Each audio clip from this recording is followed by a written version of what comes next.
لمس وياك يا ابن العم، بس الوقت لاهينا، بس الوضع شوف واجب من لمس وياك يا ابن العم، لما الحكي اعضاي ما ملتف.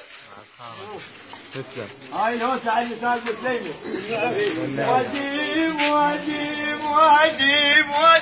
واجب ياسر، واجب من لمس وياك يا ابن العم، لما الحكي يا اخوي، بس الحكي ما ملته، ولهذا السبب من جهة خباش يقول، ولهذا السبب من جهة حتى مشونا بالذات